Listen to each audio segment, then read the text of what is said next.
Good evening and welcome to the Marian Minor Cook Athenaeum. My name is Dante Topo and I'm one of our 2 student fellows this year. Before Rwanda, before Darfur, before the Khmer Rouge, before the Holocaust, and at the beginning of the 20th century, there was the Armenian Genocide. Yet even a century later, the systematic attempt at the extermination of a people remains understudied and poorly understood, and review of the history remains contentiously political. Fortunately, tonight we have one of the most eminent authorities on the Armenian Genocide and the forces of modernity that facilitated its perpetration. Dr. Ronald Grigor Suny is the Charles Tilly Collegiate Professor of History at the University of Michigan, where he also founded and directed the Armenian Studies Program, as well as he is the Emeritus Professor of Political Science and History at the University of Chicago and Senior Researcher at the National Research University at the Higher School of Economics in St. Petersburg, Russia. A renowned researcher and prolific author, Dr. Suny's intellectual interests center on the non-Russian nationalities of the Russian Empire and the Soviet Union, particularly those of the South Caucasus, which include Armenia, Azerbaijan, and Georgia. He is the author of over a dozen books, including most recently, They Can Live in the Desert But Nowhere Else, A History of the Armenian Genocide, published this month and available for purchase outside in the lobby following the conclusion of tonight's talk. Dr. Suny's research and scholarship's aim is to consider the history of imperial Russia and the USSR without leaving out the non-Russian half of the population, to see how multi-nationality, processes of imperialism, and nation-making shaped the state and society of this vast area and nation. In 2005, the Middle East Studies Association awarded Dr. Suny and his co-organizer, Professor Fatima Gocek of the University of Michigan, its Academic Freedom Prize for their work in bringing Armenian and Turkish scholars together to further study of the Armenian Genocide. Dr. Suny has also received both the National Endowment for the Humanities Grant and the John Simon Guggenheim Memorial Fellowship. Dr. Suny has served as chairman of the Society for Armenian Studies and sits on many editorial boards, including Slavic Review, International Labor and Working Class History, International Journal of Middle East Studies, the Armenian Review, and many others. He is also a contributing editor to Armenian International Magazine. He has appeared numerous times on the McNeil Lehrer Show, NewsHour, CBS Evening News, CNN, Voice of America, and many others, as well as written for a variety of contemporary magazines and newspapers. Professor Suny's Athenaeum talk is sponsored by the Magrublian Center for Human Rights. As always, audio and visual recording is strictly prohibited, so please join me in welcoming Dr. Suny to the Athenaeum.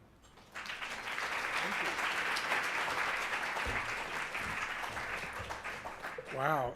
After an introduction like that, I have to remember the first time I was ever introduced. I was still a graduate student at Columbia University, and I was invited home to Philadelphia to speak to the local Armenians about Soviet Armenia at the time. You remember there was a Soviet Union? And they brought the local intellectual, a dentist, to introduce me. And he said, as I remember, something like this: "Well, this young man is going to talk about something, I hope not too long." I will try not to be too long. The story I want to tell you tonight is why, when, and how the genocide of the Armenians of the Ottoman Empire happened. It's a story of great historical passage, a moment when empires attempted to accommodate themselves to a transforming world in which nations and national states challenged their sources of power and legitimacy. Yet at that moment, around World War I, those empires, Austro-Hungary, Germany, Russia, Britain, France, and the Ottomans, were not ready to give in or give it up.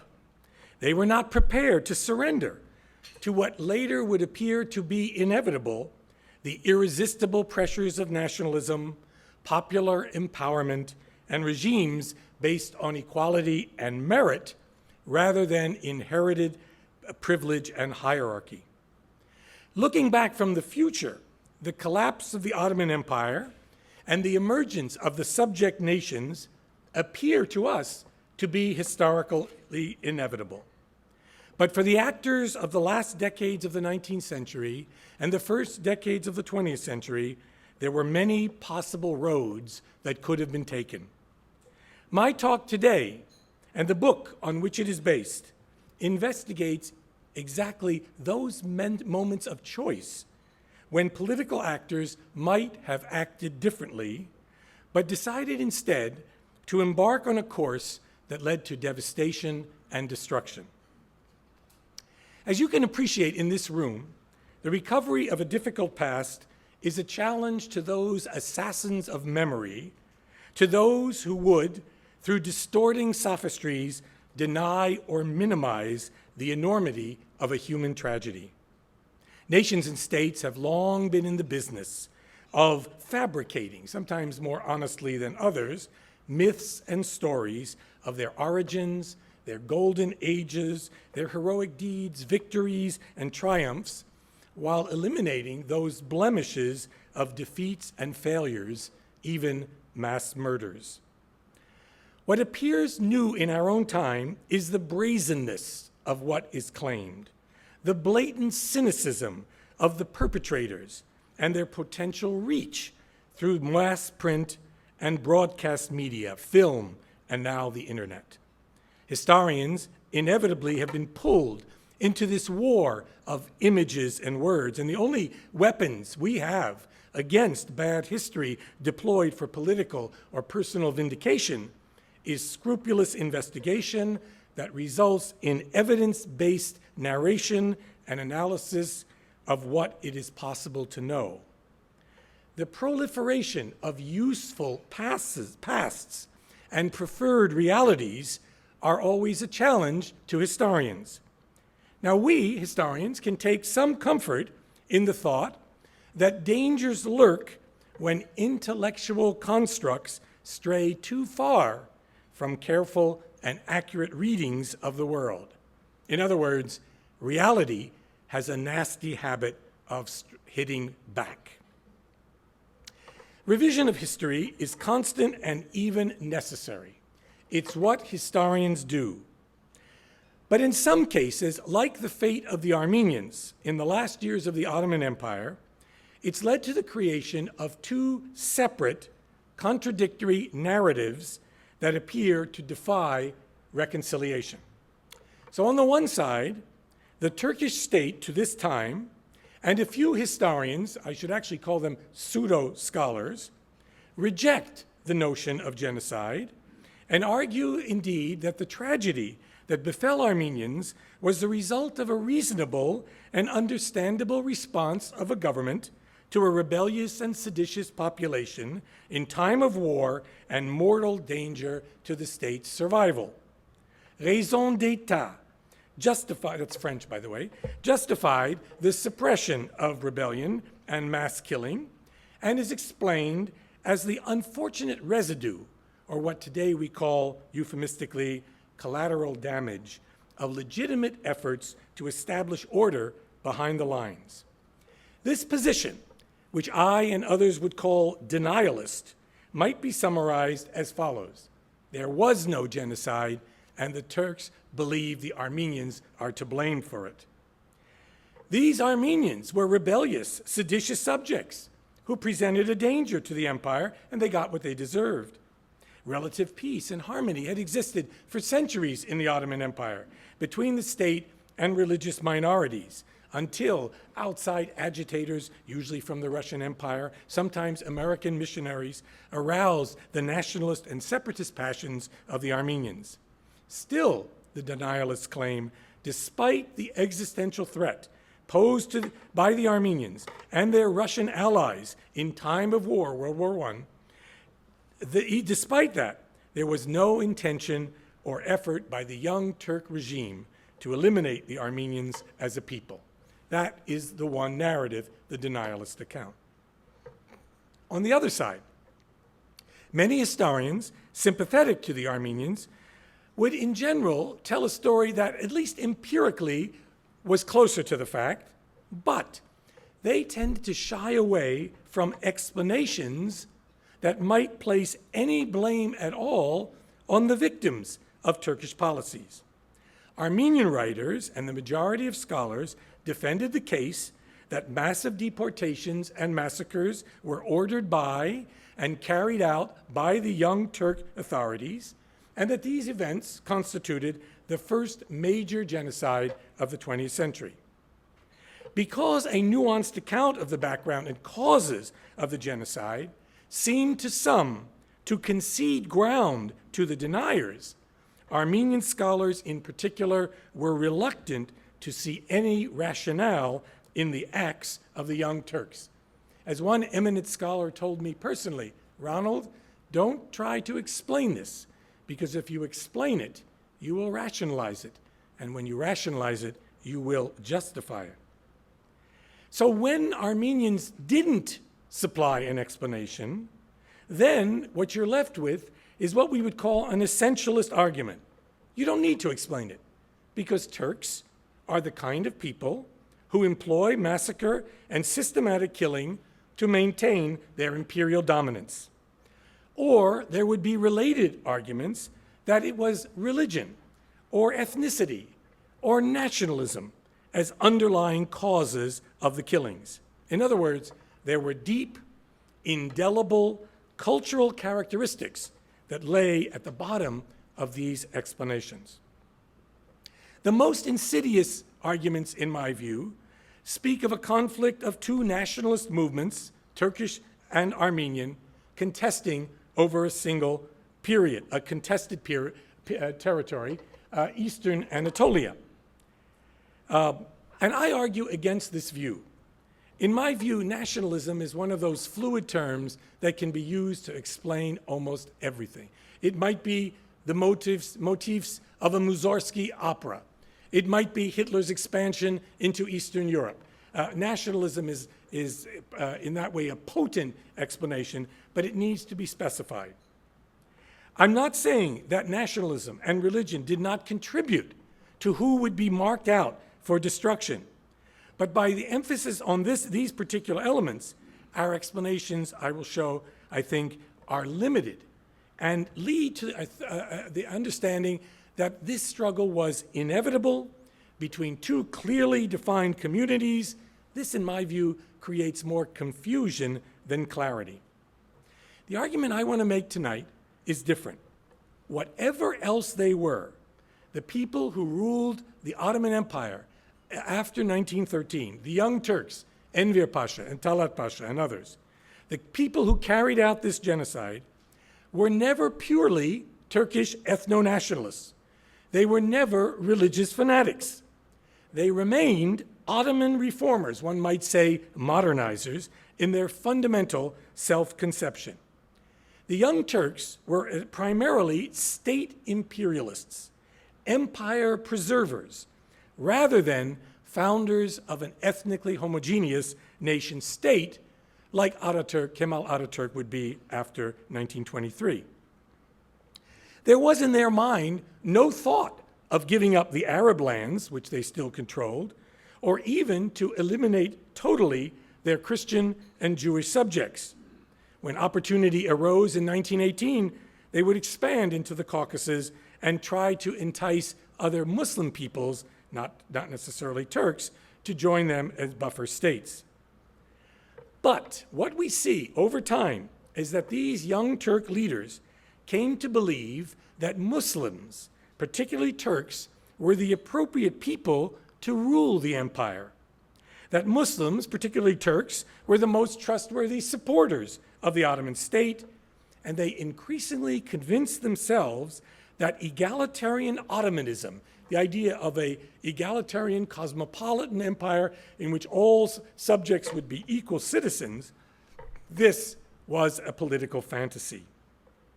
Moreover, the removal of the Armenians in 1915-1916, and later the Greeks in population exchanges in the 1920s, laid the basis for the Kemalist state, the current Turkish Republic, and many of the surviving Young Turks were among the founders of that republic. So we don't want to see Kemalism avant la lettre, that's also French, before the letter, before it actually existed, but rather see this moment of transition between empire and nation state. And in the imaginary of these Young Turks, they were still trying to save a multinational empire. Let me explain that in their ideal forms, to use a Weberian term, empire and nation stand at opposite poles from one another. A nation is basically about the homogenization of all members of the polity, as much as possible, and the establishment of equality of all citizens, a kind of horizontal equivalence, at least before the law. That is, nations are about homogeneity and equality. And this is very different from the way empires operated. Empires were about institutionalized difference. In the Ottoman Empire, manifested in the millet system. Their rule was justified by conquest, divine sanction, or a civilizing mission. Some people were superior to others. The believing Muslims were supposed to be superior to the infidels, the gavur. So empire is then not about horizontal equivalency and homogeneity like modern ethno-national states, but about institutionalized difference and inequality, superiority of some and inferiority of others. And Armenians lived in that empire and largely understood that they would never be quite equal to the ruling Muslims. But when faced by the challenge of Western nation states, which seemed able to mobilize far better than these traditional empires, their populations in war, in productivity, etc., in the 19th century, under the Tanzimat, the reform program of the middle of the 19th century, and then later under the Young Turks constitutional regime after their revolution of 1908, these empires tried to adjust, to change themselves to better compete with these more dynamic nation states. They tried to do this, in some of the cases, by the creation of imperial nations within their empires. So the empire would continue, but in a new form appropriate for the modern age, an age we always call, maybe wrongly, the age of nationalism and nation states. So there would be a series, one after the other, of attempts by the Ottoman leadership, by the bureaucracy, by the sultans, and then by the Young Turks, to modernize this empire. There'd be the Tanzimat, the reform of in a cosmopolitan direction. There would be the Hamidian period under Abdul Hamid II from the 1870s to 1908, a coalition of Islamic groups, the Kurds and the Turks. And then there would be the Young Turks after 1908, initial constitutionalism, in which they would bring non-Turks, non-Muslims into the governing pays légal, again, French, that degenerated ultimately that attempt into absolutism and eventually into genocide. So that's the story, that complex story, that much more complex story that I want to tell. The talk and the book are dedicated to reconstructing those moments which involved new national imaginings of the various peoples of the empire, efforts by state authorities to construct a new kind of empire, and ultimately the choice by certain individuals and their followers to destroy several of their subject peoples, most notably the Armenians and their related fellow Christians, the Assyrians. Now, before I tell the why of that story, let me tell you the what of the story. What actually happened in that, I don't know how to get that back, but you saw the map in any case. Before turning to, can we do it? Can we do it? Let's see. I don't know. Anyway, imagine that there's a map up there, or just look at me. It'll be enough. So what actually happened in 1915? I want to set the stage briefly by mentioning that there were 2 million Armenians, maybe 2.5 million, living in the Ottoman lands, most of them peasants and townspeople in the 6 provinces of eastern Anatolia. This Anatolian population was estimated to be between 15 and 17.5 million inhabitants, so Armenians were vastly outnumbered by their Muslim neighbors.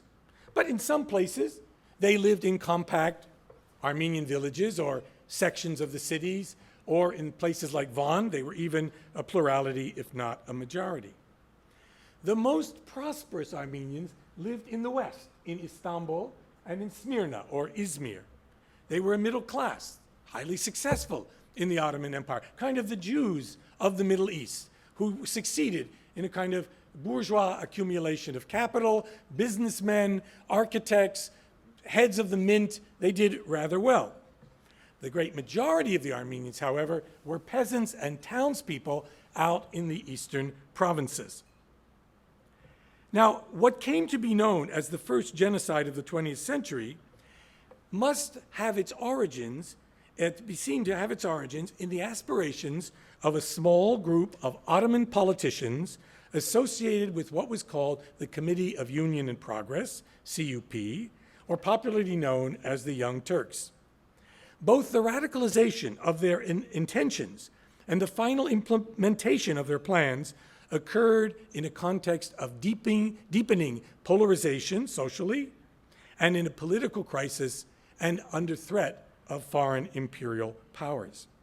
Having suffered sufficient losses in the Balkan Wars of 1912-1913, and then in 1914, forced to accept a European-imposed reform of the Armenian provinces, the Young Turks decided in August 1914, as World War I was coming to a head, at the beginning of the war, they decided to join the Central Powers, that is Austro-Hungary and Germany, against the Entente, Great Britain, France, and Russia. This was a desperate attempt to restore and strengthen their empire. Armenians, unfortunately, were precariously placed straddling the Russo-Ottoman front. And both the Russians and the Ottomans attempted to recruit Armenians in their campaigns against their enemies. Most Ottoman Armenians, I can't emphasize this enough, supported and even fought alongside the Ottomans against the Russians, while Armenians in Russia supported their government, organized involuntary units, and joined the Tsarist campaign against the Ottomans. In late 1914 and early 1915, massacres of Christians, Armenians, and Assyrians occurred along the Russo-Ottoman front in Persia and in the Caucasus. In early 1915, the Ottomans, under Enver Pasha, one of the Young Turks who had taken control of the country in January 1913 in a bloody coup, those Ottomans lost a major battle at Sarıkamış, and important Young Turks attributed that loss to Armenian treachery. In late February, early March 1915, the Young Turk government, led by Talat and Enver, ordered the disarming of Armenian soldiers, some tens of thousands, the stripping of their uniforms. Now, these were people who were in the Ottoman Empire's army, who had been mobilized. Many had died at Sarıkamış, as a matter of fact. These soldiers were then transferred into labor battalions, amele tabuları, and they became the first victims of the state violence. These demobilized Armenian soldiers were easily segregated, and they were systematically killed. And by the murder of these men, the muscle of the Armenian community was eliminated. Almost immediately, the government then ordered the deportation of Armenians from cities, towns, and villages in the east, ostensibly as a necessary military measure to ensure the security of the rear. Soon Armenians throughout the country were forced to gather what belongings they had, to carry them, transport themselves, leave their homes at short notice. An exodus of Armenians was this chaos of movement of hundreds of thousands of people, haphazard and brutal. As they moved through Anatolia and eventually into the deserts of Syria, right where ISIS is now, Deir Zor and other places like that, irregular forces, local Kurds, and Circassians cut down hundreds of thousands of Christians as civil and military officials oversaw and facilitated the removal of the empire's Armenian subjects. When some Armenians, realizing what had happened, resisted the encroaching massacres in the city of Van in eastern Anatolia, The Young Turks then had the leading intellectuals and politicians, some of them friends of Talat Pasha, the politicians in Istanbul, rounded up on April 24th, 1915. That's the date, April 24th, that we commemorate the genocide. Arrest them, send them into Anatolia, and most of them perished. Thus was the brain of the Ottoman Armenian people removed, the intellectual and political leadership, and the connective tissue that linked separate communities together. Women and children and old men in town after town were then marched through these valleys and mountains. Missionaries, diplomats, and foreign military officers witnessed these convoys, recorded what they saw, photographed what they saw, and sent reports home about these death marches and killing fields, reporting repeatedly that this was no security measure. This was an attempt to eliminate a whole people from the population of the empire.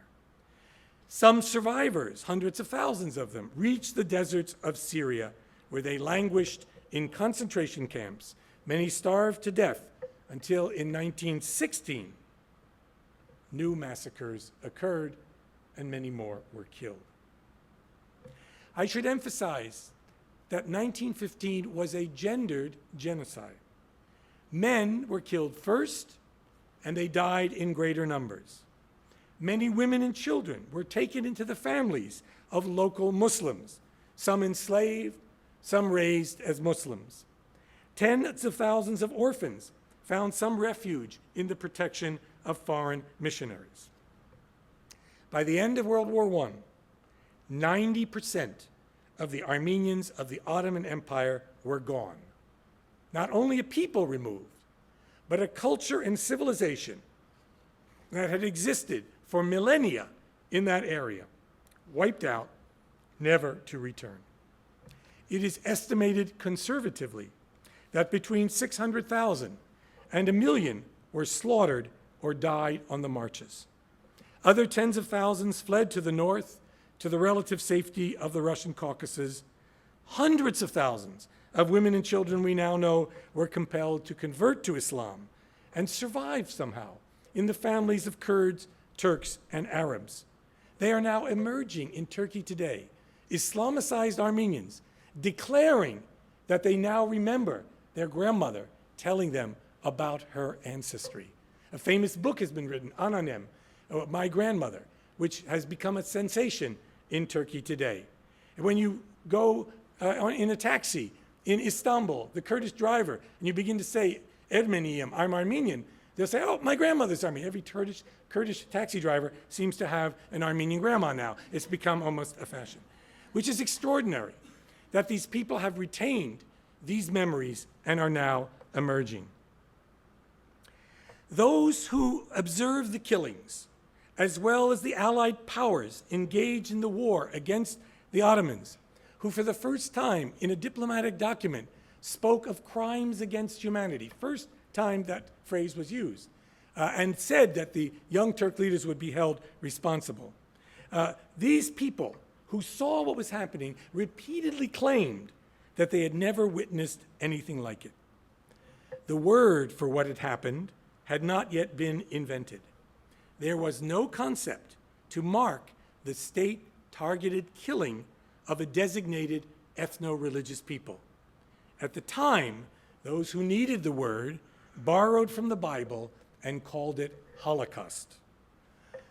My great-grandparents were among the victims.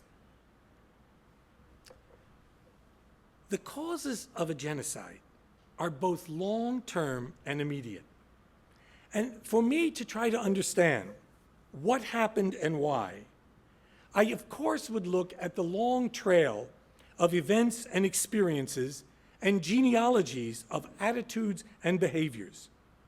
What I thought I needed to explain most of all was the mindset, the worldview, what I will call tonight the affective disposition, the emotional universe in which the Young Turk leaders could imagine that they faced an existential threat from their Armenian and Assyrian subjects, and therefore were required to disperse, assimilate, and murder hundreds of thousands of them.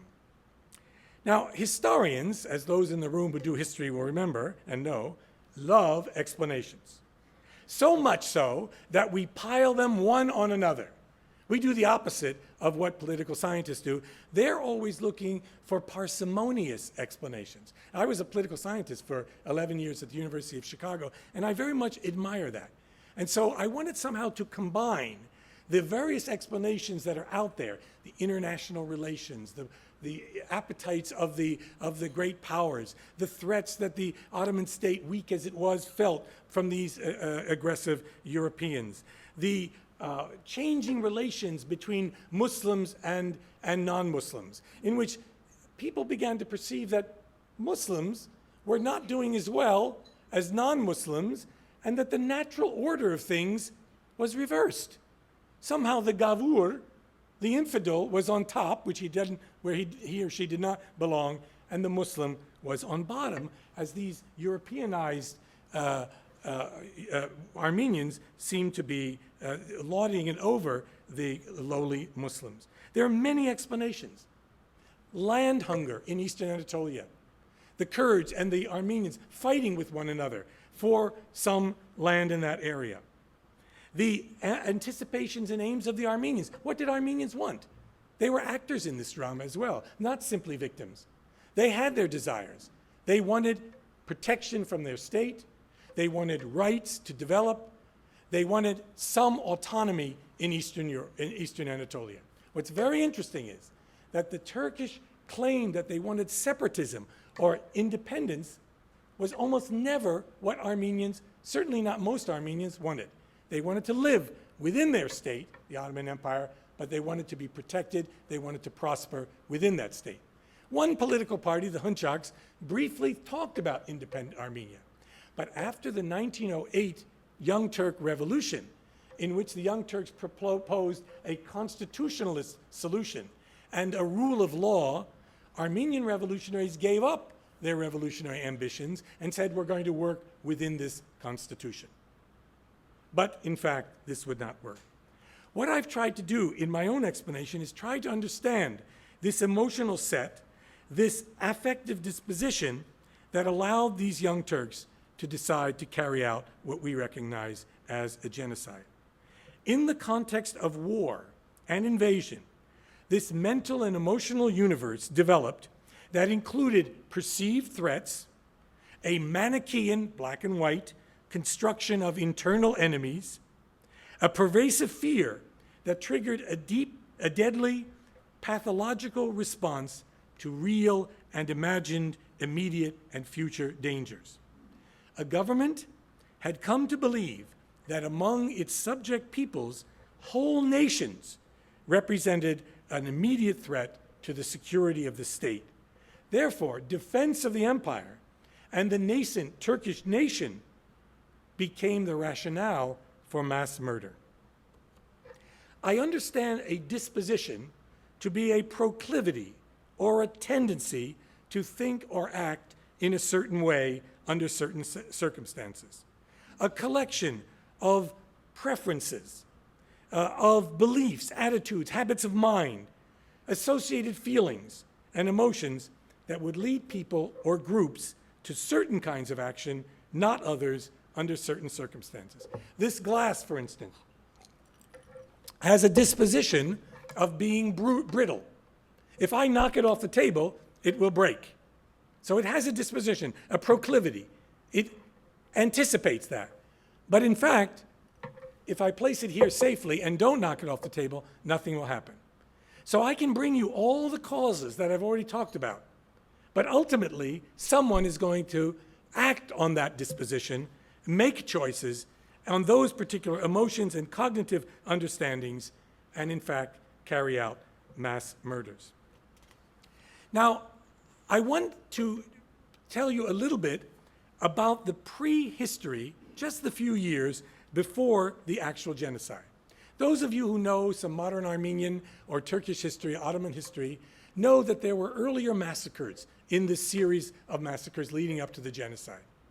In the 1890s, the so-called Bloody Sultan or Red Sultan Abdul Hamid II carried out massacres in 1894, 1896, in which several 100,000 Armenians were killed in eastern Anatolia. Some historians link those massacres, as well as what happened in 1909 to 1915, and see a single, continuous, organic story of precursors to genocide. What I've tried to do in the book is disaggregate this and show how different the massacres of 1890s were. These were not genocidal.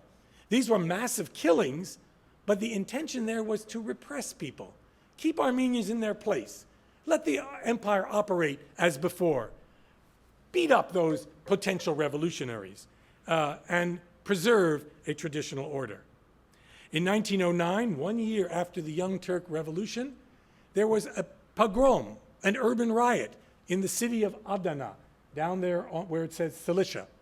And there, local Turks and Muslims, fearful that Armenians in this new liberal age inaugurated by the revolution were showing off too much. They were carrying guns in the street. They were ringing their church bells. They were publishing newspapers. Even though they were far less a threat and carrying guns was now legal for non-Muslims, the fears developed, exploded under the encouragement of certain key politicians and journalists in that area into the killing of 20,000 Armenians. But that's another discrete event. It shows that that affective disposition was there, was growing, was available for that brittle shattering of the glass of tolerance. And then the event that most particularly affected the attitudes of the Young Turks came in 1912 and 1913.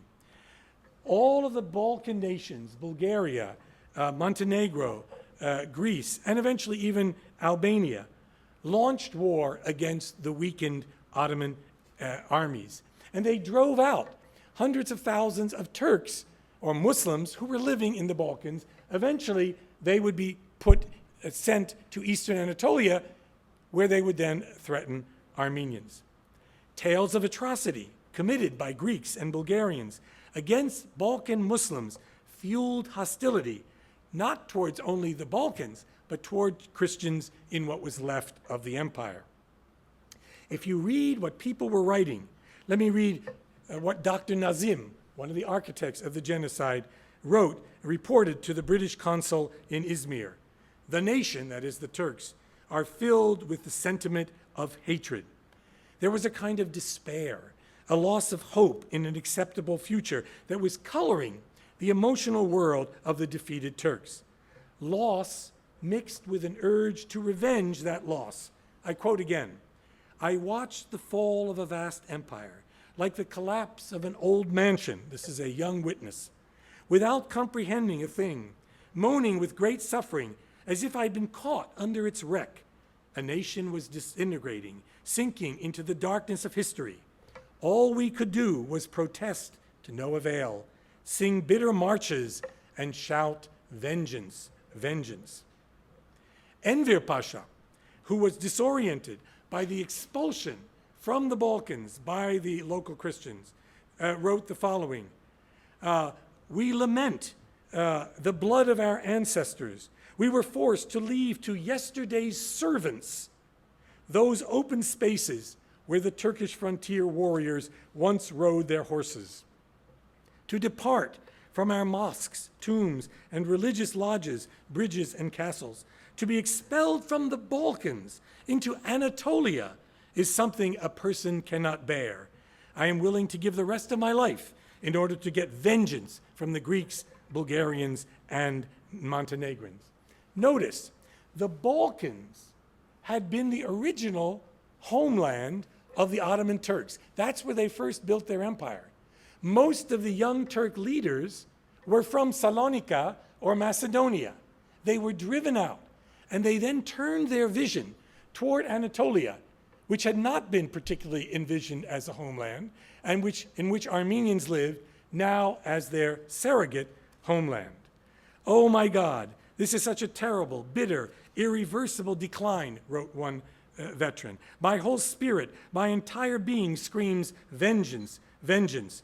If there is not an iota of affection in the heart of the century to be moved and saddened by blood and cruelty, then pity be upon us Turks as Ottomans if we do not scream vengeance, vengeance. In 1914, the Young Turks were faced by a plan by the European powers, they all agreed, to a reform settlement which would put Christian inspectors from neutral European countries to watch out for what was happening to the Armenians in Eastern Anatolia. That reform was a plan to prevent partition of the empire, because the great powers didn't want to fight over the spoils of a divided empire. But then World War I broke out, and the Young Turks decided that they would go with the Germans rather than with the British, French, or Russians. They actually negotiated with the Russians. Talat Pasha went to Crimea to see the Tsar and Sazonov, the foreign minister. But the Russians insisted that the Young Turks carry out the reform of 1914. And the Young Turks didn't want to do that.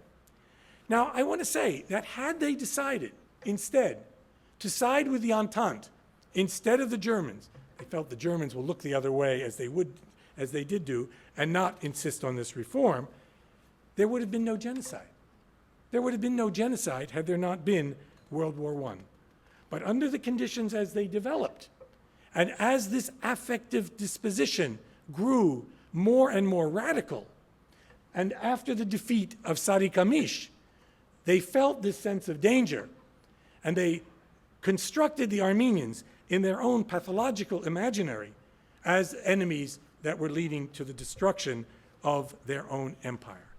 And that combination of effects and that mental universe, that affective disposition, ultimately allowed these people to think it was rational and strategically sound to carry out a genocidal killing.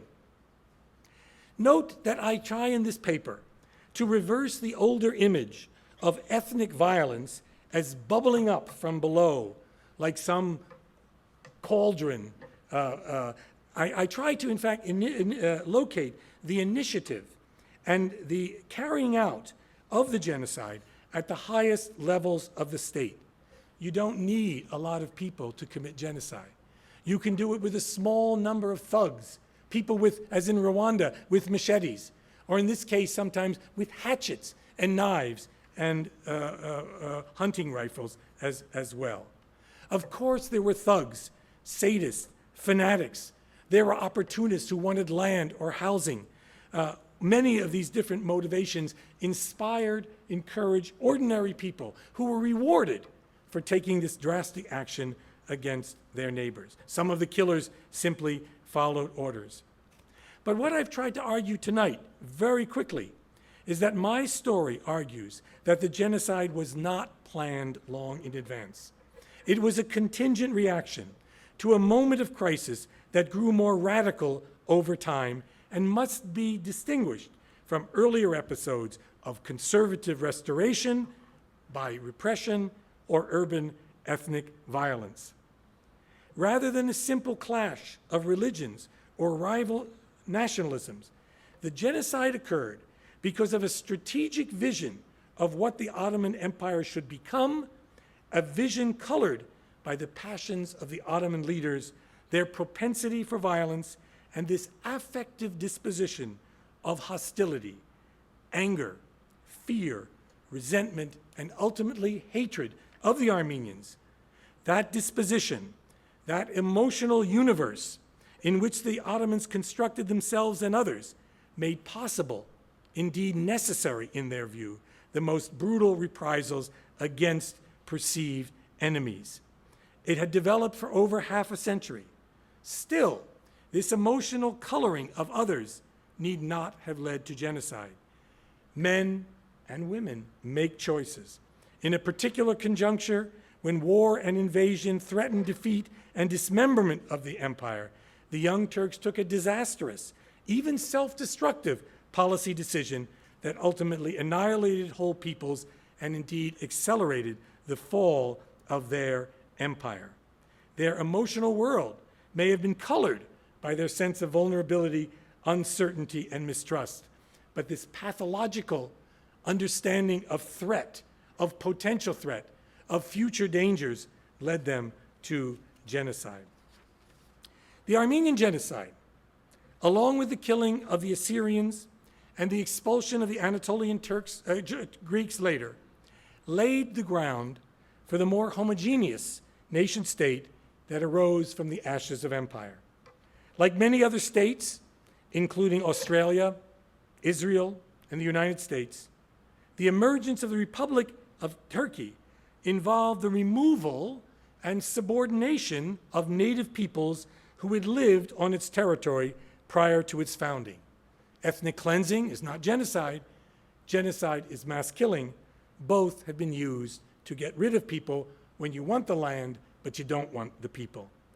The connection between ethnic cleansing or genocide and the illegitimacy of the national ideal of a state of homogeneity, this new kind of state, it seems to me, underlies the desperate efforts to deny or distort the history of the nation and the state's genesis.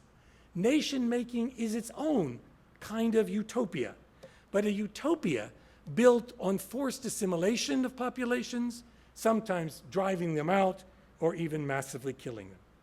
I would argue, trying to be a little hopeful in this downbeat story, that coming to terms with that history maybe can have a salutary effect of questioning continued policies of ethnic homogenization and the refusal to recognize the claims and the rights of those peoples, minorities or diasporas, among them Aborigines, Native Americans, Kurds, Palestinians, Assyrians, or Armenians, people who refuse to disappear.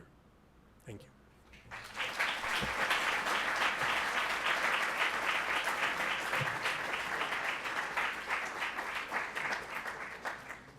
We will now be taking questions. If you do have a question, please raise your hand, and either Pippa or I will come by with the microphone. As always, preference goes to students.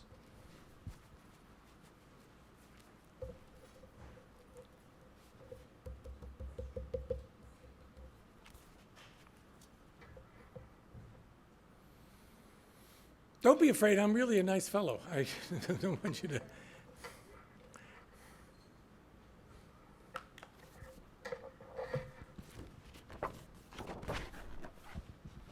Hi, so thank you for coming again. So I understand that your main difference with a lot of the other theories is that it's not really just based on religion or ethnicity, but a lot of just this idea to keep the empire intact and to create.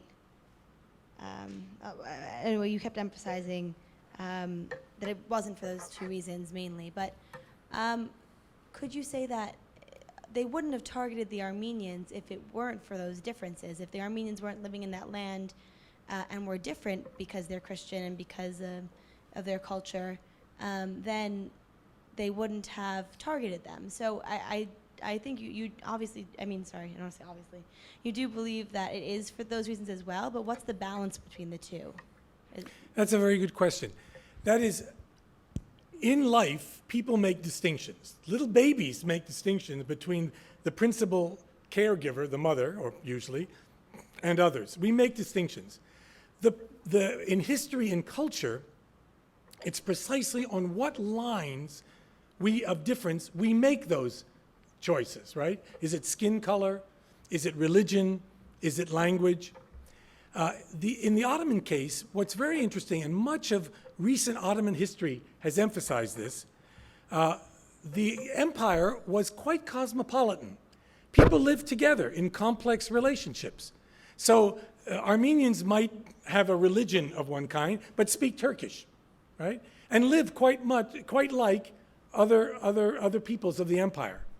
But at a certain point, in the construction of the leaders, The Armenians, because of the institutions that they belonged to, the millet, the church, etc., were seen as a treacherous group that was actually working with foreigners to get benefits within the empire. They weren't the only group that was doing that. Greeks did that, Jews did that as well, but in fact, they were seen as the principal threat because after the 1890s, the imperial powers were using the Armenians as a thin edge of the wedge to get reforms within the Ottoman Empire.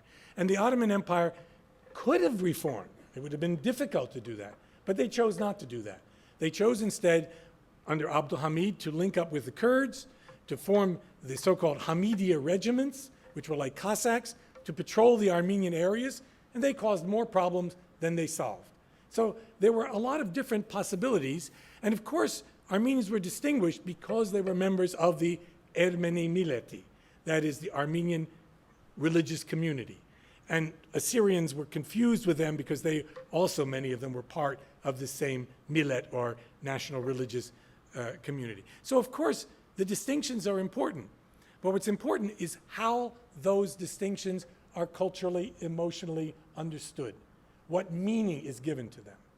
And we have this in every society, right? The meanings you give to difference. How we construct African Americans in this country, right? And why they become, not because, it's certainly not about skin color, but that is the sign, but we don't say they're guilty because of that. The sign may be skin color, but in fact, it's because of a cultural construction of them as whatever, criminal, lower class, dangerous, whatever. And it's that cultural construction, that emotional understanding of the other and of who you are and how that changed over time that I want to emphasize.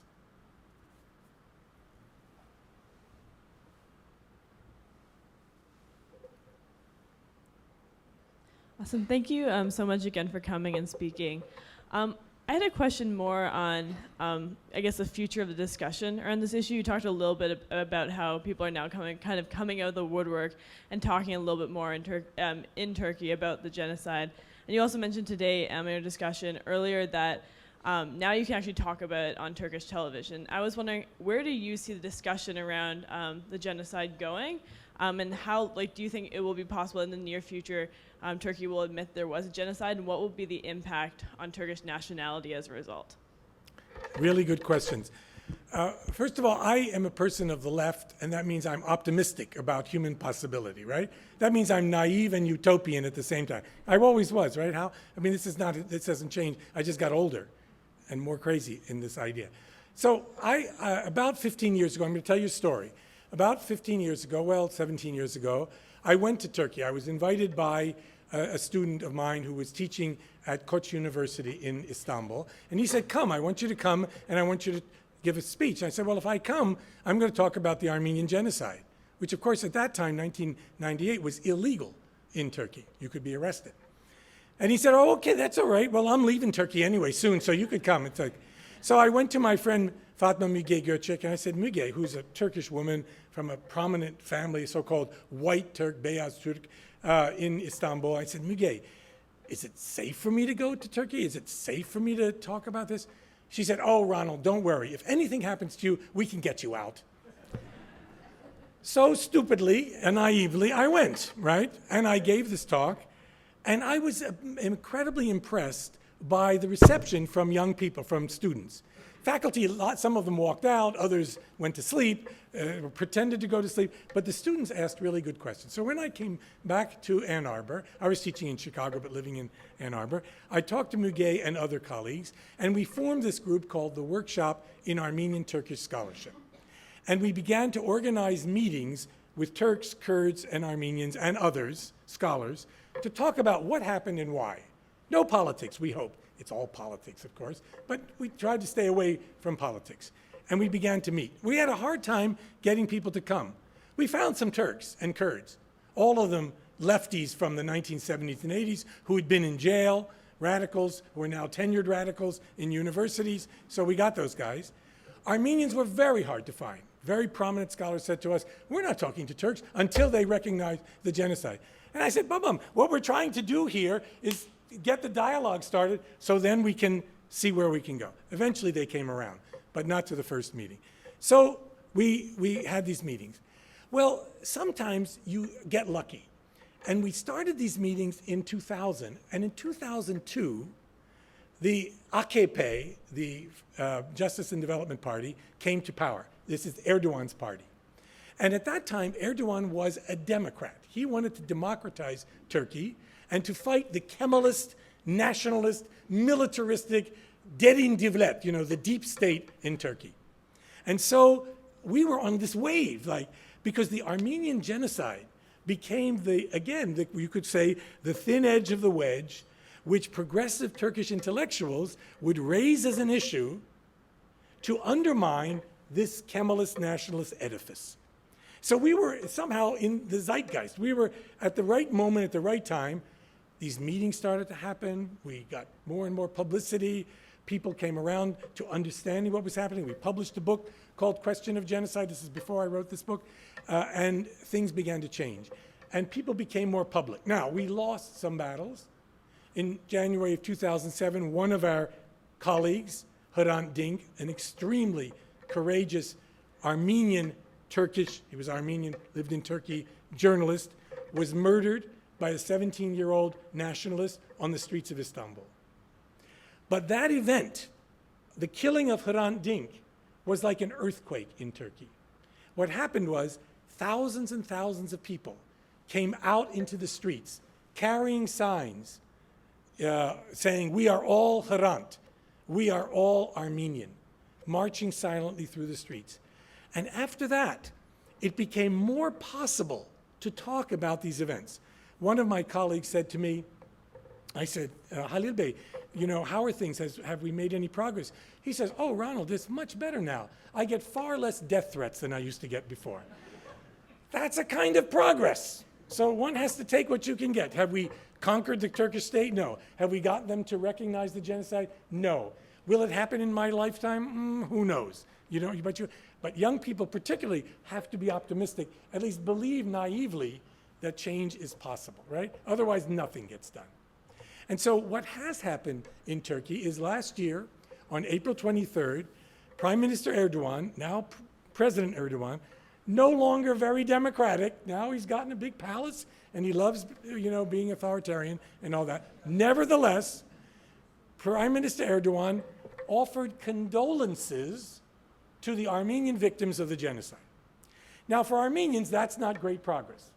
But I wrote differently when I was asked by a German newspaper. I said, you know what? You don't offer condolences to traitors or rebels betraying you during a war. So that old narrative, that discourse that Armenians somehow were subverting the Turkish national effort against the Russians has to be abandoned. Now, people don't act so logically all the time, but in fact, I think a small step forward was made. And Turks have tried in various ways to open dialogue, then they retreat, and we'll see what's going to happen. Some of people in this room, in fact, are going to Istanbul on April 24th to raise this kind of consciousness. Armenians have been a little slower. Armenians suffered. They were the victims. They still feel terribly put down by the Turks' refusal to recognize. They're still grieving, in a sense, this open wound of 1915. But there has been movement going on. And so I'm, again, as I said, naively optimistic.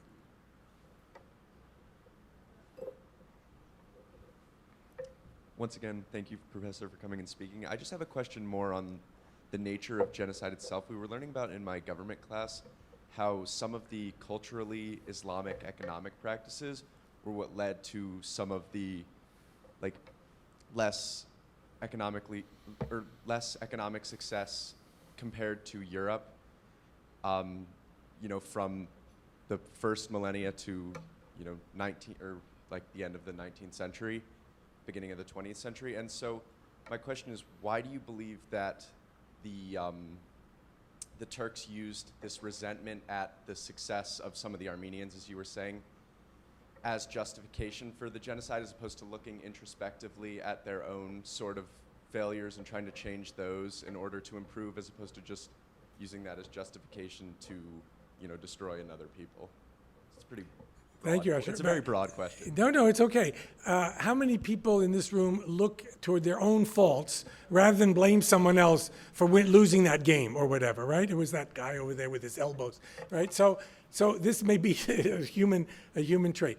There were Turks. There were people, Ottoman officials, who examined what was happening and wanted to modernize the empire in a different way, right? And introduce different kinds of reforms. They were usually a minority. And they came up against the ulema, the religious establishment, conservative people around the Sultan, etc. So there was a constant struggle. And in many cases, the struggle was lost. Then the Young Turks came to power. And they were these modernizers, right? They were going to reform things. Unfortunately, those guys, too, were highly authoritarian. And if you read Haniolu's work or Eric Zucher's work, you can see that already in their own self-conception, they were less committed, many of them, to an Ottomanist solution, that is a cosmopolitan, multinational solution, and to something favoring Turks and Muslims against minorities. So already there was a kind of tendency. When the few Young Turks carried out this, I would say, right-wing coup in January 1913, the most Turkic, the most nationalist leaders of the Young Turks, Enver and Talat Pasha, came to power. And then you're starting to move toward a much more radical solution that is leading to genocide. So I think there were people who were introspective. There was a Prince Sabahaddin who was much more liberal, but the liberals were defeated by people with guns. And you know, sometimes contingencies occur that put people in power that you'd rather weren't in power. These weren't elections. These were coups and military takeovers that occurred in 1908, 1909, 1913. The wrong people came to power.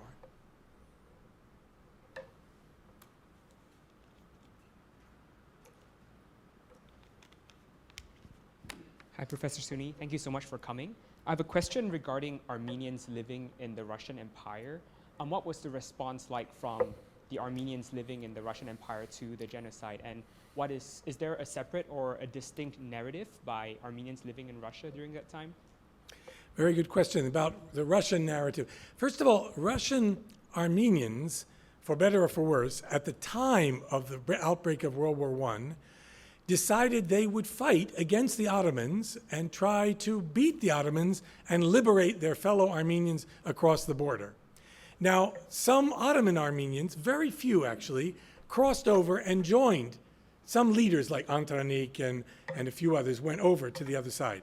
The major Armenian political party decided not to support that. They would support Ottoman Armenians staying in fighting for the Ottomans, Russian Armenians staying and fighting for the Russians. But the volunteers that were on the Russian side, about 4,000 altogether, and a few Ottoman Armenians in that group, were seen by the Turks, given their affective disposition, as confirmation of just what you would expect these treacherous Armenians to do, right? Kind of confirmation bias there. So that was the attitude at the time. The Tsarist Empire, until it was overthrown in 1917, was very sympathetic. And the Russians launched attacks against the Ottomans and eventually liberated the city of Van, where there had been this local insurrection to protect the Armenians locally. And Armenians ruled that city for the first time in 500 years, very, very briefly. And then when they retreated, and of course they retreated several times, and eventually with the Bolshevik Revolution, the Armenians, hundreds of thousands of them, including the great painter Arshil Gorky and his mother, fled to Yerevan, where they died. In Soviet times, they were not permitted to write very much, particularly after Stalin came to power, about the genocide. The Soviet Union subordinated Armenian national interests to Soviet state interests. And until 1965, there wasn't much about the genocide. Then Armenians themselves, on the 50th anniversary, began to express their sensitivity and concern about remembering the genocide and called for mer horer, our lands in Turkey and in Karabakh and elsewhere. And after that, the Soviets loosened up a bit, allowed a few books, allowed a monument to be built, in Yerevan. But it's only after the fall of the Soviet Union and the new independent state that genocide consciousness has become part of the national ideology of Armenia. Armenians in Hayastan, in Armenia itself, are less, usually have been less, centered on the genocide than diaspora Armenians all around the world, since that's the symbol of their unity and their fate. But now it's equalizing. Armenians in Yerevan are now also concerned. Yeah. Hal here? Yeah?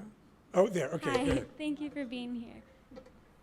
Considering the role of the U.S. in relief efforts for the Armenians during the genocide, I was wondering if you could speak to the U.S. role today, 100 years later, and their continuing refusal to use the word genocide.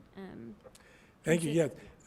There are several states in the world that don't recognize the genocide, and America is among them. And every presidential candidate, before they are elected, says, I will recognize the genocide. Barack Obama did it as well. But when he became president, he chose instead not to say genocide, which would have offended the Turks and harmed our alliance with the NATO ally, who we require for our wars in the Middle East and Afghanistan and Iraq and Syria and Yemen. Where else? I can't count the countries we're in, but more and more every day.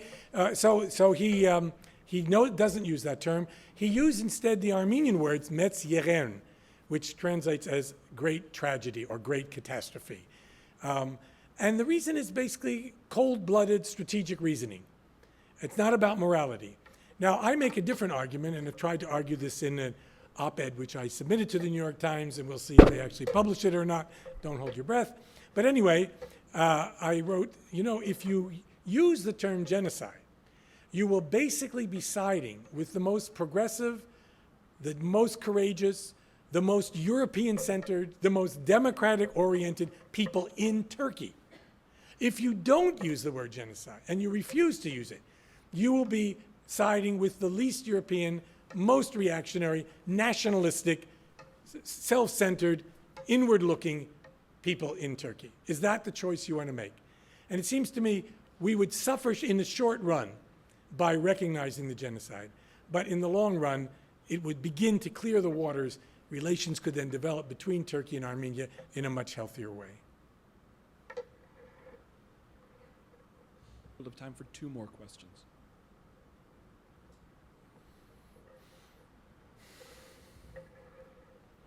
Hi, thanks for coming. I was wondering about the effects of the Armenian genocide on the Sovietization of Armenia and whether it changed the way that Armenia became a Soviet republic compared to, for instance, Central Asian Soviet republics. I had never thought about that question before. That's an interesting question.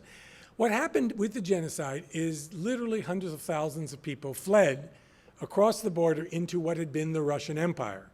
And many of them settled in what is today Soviet Armenia, or not Soviet Armenia, now the Republic of Armenia. So there was a huge refugee problem there, and they brought with them hunger, famine, disease, typhus, all kinds of problems. And in one account of the time, Armenia was a land of walking death. And so it was a very weak country run by this revolutionary party called the Dashnak Sutyun. The Americans promised a mandate, but Woodrow Wilson couldn't get it through Congress, Republican Congress. And so Armenia was left to its fate. The Kemalists were moving up from one side, the Bolsheviks from the other. They made an agreement that Eastern Turkey, Eastern Anatolia would remain on the Turkish side, and a little piece of what had been Russian Armenia would become the new Soviet Republic of Armenia. So that is the effect of what happened. There was really no possibility for Armenians at the time to resist this, being in this terribly weakened, famished state.